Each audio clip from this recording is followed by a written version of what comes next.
रायगढ़ नगर निगम में चुनावी बिगुल बज चुका है। सभी 48 वार्डों से दावेदार अपने अपने नाम की ताल ठोक रहे हैं, लेकिन इन सभी 48 वार्डों में एक वार्ड जो सबसे चर्चित बना हुआ है वो है शहर के हृदय स्थल में स्थित वार्ड नंबर 19। वार्ड नंबर 19 से दर्जनों नाम दावेदार के रूप में सामने आ रहे हैं, लेकिन इन सब के बीच इन दावेदारों की संख्या से ज़्यादा वार्ड नंबर 19 से समस्याएं घिरी हुई हैं। आज हम उन्हीं समस्याओं को आपके सामने रखने वाले हैं और इसमें वार्ड नंबर 19 की सबसे प्रमुख समस्या जो बनी हुई है वो है संजय कॉम्प्लेक्स की समस्या। संजय कॉम्प्लेक्स शहर के लिए नासूर बन चुका है। बरसात आते ही यहाँ की बजबजाती नालियाँ, गंदगी और बदबू लोगों को परेशान करती हैं। यहाँ खरीदार तो खरीदार, दुकानदार भी इस चीज़ का सामना करते हैं और उनके सामने उनके रोज़ी रोटी का भी संकट आ जाता है बरसात में। लेकिन अभी पिछले कुछ दिनों से देखें तो हम यहाँ बराबर 1 तारीख को सफाई हो रही है। सारी समस्याएं यहाँ की धीरे धीरे दूर होती जा रही हैं। सफाई की जो बात हो रही है वो भी नाकाफ़ी हो रही है 1 तारीख को होने वाली सफाई, क्योंकि बरसात आते ही यहाँ से फिर से वही समस्या जूझने लगती है।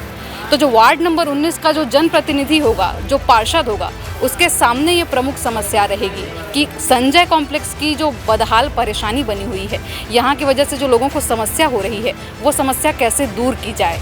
तो पार्षद के लिए ये चुनौती होगा, वार्ड नंबर 19 के पार्षद के लिए ये आसान राह नहीं होगी। उनके लिए ये चुनौती होगी कि संजय कॉम्प्लेक्स की समस्या को कैसे दूर किया जाए।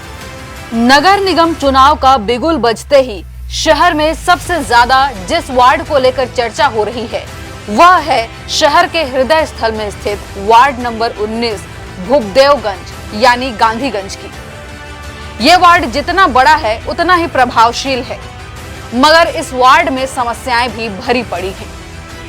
अब बात करें इस वार्ड के सबसे बड़े समस्या की, तो वह है वार्ड में स्थित संजय कॉम्प्लेक्स। चाहे वह विधानसभा चुनाव हो या फिर नगर निगम चुनाव, हमेशा संजय कॉम्प्लेक्स एक बड़ा मुद्दा बनकर उभरता है।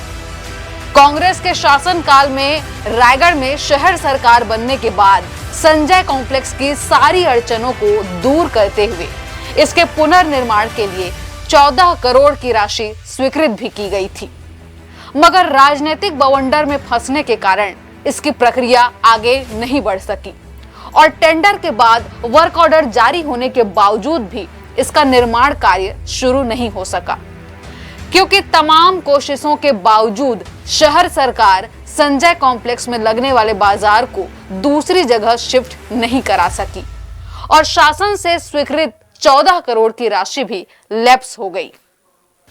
बीते विधानसभा चुनाव में भी भाजपा ने संजय कॉम्प्लेक्स का मुद्दा उठाया था और अपने घोषणा पत्र में इसके उन्नयन का वादा किया था। नगर निगम को साफ सफाई रखो, ट्रैफिक जो हो रही है, ट्रैफिक का जगह तो हम लोग अंदर दे दिए श्याम बगीचा में, ना श्याम मंदिर वाले को उनके सामने दे दिए हैं, सिक्योरिटी गार्ड भी है। अब तो यहाँ भीड़ भाड़ भी नहीं हो रही है।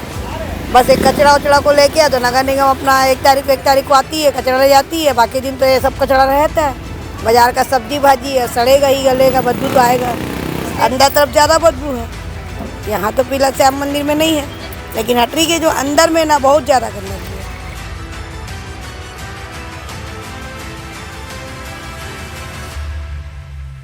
शहर का वार्ड नंबर 19 अपने साथ राजनीतिक इतिहास लेने के साथ ही रायगढ़ शहर के धरोहर के रूप में ये कपोत गृह जो आप मेरे पीछे देख रहे हैं, जिसे हम भानीबाई टावर के नाम से भी जानते हैं, इसका इतिहास समेटे हुए है। वहीं गांधीगंज का जो ये परिसर है ये ऐतिहासिक श्री राम मंदिर के लिए भी प्रसिद्ध है। श्री राम मंदिर आज सैकड़ों लोगों की आस्था का केंद्र बना हुआ है। यहाँ श्री श्याम रसोई का भी संचालन किया जा रहा है। इस लिहाज से गांधीगंज अपने आप में इस वार्ड का एक अहम स्थान है। यहाँ पूर्व में बात करें तो यहाँ पार्क बनाने की घोषणा हो चुकी है, सौंदर्यीकरण की घोषणा हो चुकी है, लेकिन वो काम अधर में ही लटका हुआ है। गांधीगंज में धरातल के रूप में इसका काम आज तक दिखाई नहीं दिया है। उसके बाद गांधी जगह के इस खाली पड़े जमीन पर निगाह गई निगम की और निगम ने इसे पार्किंग स्थल घोषित कर दिया। तो वार्ड नंबर 19 के दावेदार के लिए या कहें पार्षद के लिए गांधीगंज एक प्रमुख राजनीतिक मुद्दा बनकर उभर सकता है, क्योंकि वार्ड नंबर 19 की भूमिका में गांधीगंज महत्वपूर्ण मुद्दा बन सकता है। रायगढ़ की राजनीति में वार्ड नंबर 19 भूपदेवगंज का एक अपना ही दबदबा और रसूख रहा है। इस तरह से कहा जा सकता है कि चाहे वह कांग्रेस की राजनीति हो या भाजपा की राजनीति, वो इसी वार्ड से संचालित हुआ करती थी। वार्ड नंबर 19 ने 2 नगर पालिका अध्यक्ष दिए हैं और नगर निगम को एक सभापति दिया है। राम कुमार वकील जी एक बार तो मातूराम अग्रवाल 2 बार नगर पालिका के अध्यक्ष बने हैं। सुरेश गोयल इसी वार्ड से पार्षद चुने जाने पर नगर निगम के सभापति बने। रायगढ़ के भूतपूर्व विधायक विजय अग्रवाल भी इसी वार्ड के निवासी रहे हैं, क्योंकि उनका यह पैतृक वार्ड रहा है। रायगढ़ के भूतपूर्व विधायक राम कुमार अग्रवाल जी का भी इस वार्ड से गहरा संबंध रहा है। उनके व्यावसायिक प्रतिष्ठान की गद्दी इसी वार्ड के गांधीगंज में हुआ करती थी, जो कि व्यावसायिक कार्यों के साथ साथ उनके राजनीति का भी एक केंद्र रहा। फिर से मातूराम अग्रवाल की बात करें तो उन्होंने एक बार निर्दलीय उम्मीदवार के रूप में नगर पालिका अध्यक्ष का चुनाव जीता था। मातूराम अग्रवाल रायगढ़ से 6 बार विधायक रहे। कृष्ण कुमार गुप्ता के हर चुनाव में उनकी सारथी की भूमिका निभाते हुए उनके चुनाव का संचालन किया करते थे। महावीर बेरीवाल, जो कि एक बार नगर पालिका प्रशासनिक समिति का अध्यक्ष चुने गए थे, उनका भी निकटतम संबंध इस वार्ड से था, क्योंकि उनके व्यावसायिक प्रतिष्ठान राम निवास टॉकीज और आनंद ट्रांसपोर्ट इसी वार्ड में थे। वार्ड नंबर 19 रायगढ़ की छात्र राजनीति का भी केंद्र था। इस वार्ड से कई छात्र नेता कई कॉलेजों में छात्र संघ के अध्यक्ष चुने गए। गांधीगंज के वार्ड नंबर 19 के 3 प्रमुख केंद्र हैं, जिसमें पहला गांधीगंज, दूसरा इतवारी बाजार और तीसरा मंदिर चौक है। इन तीनों ही केंद्रों से इस वार्ड की राजनीतिक गतिविधियां संचालित होती रही हैं और प्रभावित भी करती हैं। अब बात करें गांधीगंज की, तो ये किसी जमाने में यहाँ अनाज की बहुत बड़ी मंडी हुआ करती थी। आसपास के किसान यहाँ अपनी उपज लेकर आया करते थे। उन्हें खरीदने के लिए दूर दूर से व्यापारी भी आया करते थे।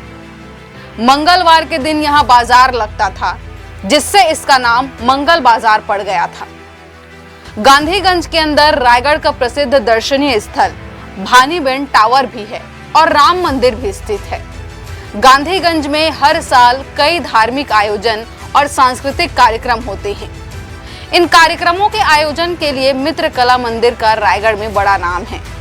जरा हम पीछे चलें तो पता चलता है कि जब सीताबाई कर्मकार रायगढ़ नगर पालिका की अध्यक्ष थी, तो उस दौर में गांधीगंज के सौंदर्यीकरण की एक योजना बनाई गई थी, जिसके तहत गांधीगंज परिसर में चारों तरफ अहाता दीवार का निर्माण किया गया था और इस अहाता दीवार के पास पेड़ पौधे भी लगाए गए थे। दरअसल यहाँ पार्क बनाया जाना था, लेकिन आज पर्यंत तक नहीं बन पाया। गांधीगंज की खाली जगह को देखते हुए यहाँ पार्किंग बना दिया गया, जहाँ पर लोगों की वाहनें कम, पिकअप, टेम्पो, ऑटो ज्यादा खड़ी नजर आती हैं। इतवारी बाजार में जिस तरह ऑक्सीजोन बनाया जा रहा है, उसे देखते हुए गांधीगंज परिसर का भी सौंदर्यीकरण किया जाना बेहद जरूरी है। गांधीगंज का सौंदर्यीकरण वार्ड नंबर 19 के लिए एक बड़े मुद्दे के रूप में उभर कर सामने आया है। अभी हम खड़े हैं शहर के सबसे व्यस्ततम इलाके सुभाष चौक में। सुभाष चौक वार्ड नंबर 19 की तीसरी बड़ी समस्या के रूप में उभर कर आ रहा है, और वो समस्या है यहाँ की बढ़ती ट्रैफिक, यहाँ बढ़ता ट्रैफिक का दबाव। शाम होते ही यहाँ आप देख पाएंगे कि ट्रैफिक का दबाव किस तरह से बढ़ता है। इस रास्ते से जाने वाले लोगों को 5 मिनट का सफ़र आधे घंटे में तय करना पड़ता है। यहाँ ट्रैफिक का दबाव कम करने के लिए डिवाइडर लगाए गए, कई यहाँ पे रोड मैप बनाए गए, लेकिन वो सारी व्यवस्थाएं नाकाफ़ी साबित हो रही हैं और यहाँ ट्रैफिक का दबाव बढ़ता ही जा रहा है। वार्ड नंबर 19 के पार्षद को यहाँ ट्रैफिक के प्लान को लेकर भी कुछ ठोस कदम उठाने चाहिए, तभी इस समस्या का समाधान हो पाएगा और शहर के जो बढ़ता ट्रैफिक का दबाव है वो कम भी हो पाएगा। वार्ड नंबर 19 की तीसरी बड़ी समस्या है यातायात। दरअसल यह वार्ड रेलवे स्टेशन चौक से लेकर एसपी कार्यालय, महात्मा गांधी प्रतिमा चौक, सुभाष चौक, new market, Ravishankar market, Gauri Shankar मंदिर होते हुए गोपी टॉकीज रोड, तो इधर गांधी प्रतिमा से सकरी गली को होते हुए रामनिवास टॉकीज चौक तक निकलने वाली सड़क में हमेशा जाम की स्थिति निर्मित होती है। चूंकि यही एरिया शहर का प्रमुख व्यावसायिक एरिया है, लिहाजा इन मार्गों को यातायात के लिहाज से सुगम और व्यवस्थित करने के लिए सड़क चौड़ीकरण की आवश्यकता लंबे समय से महसूस की जा रही है, मगर आज तक इस दिशा में किसी भी जनप्रतिनिधि ने गंभीरता से ना तो विचार किया है और ना ही इसे दूर करने की दिशा में कोई पहल की है।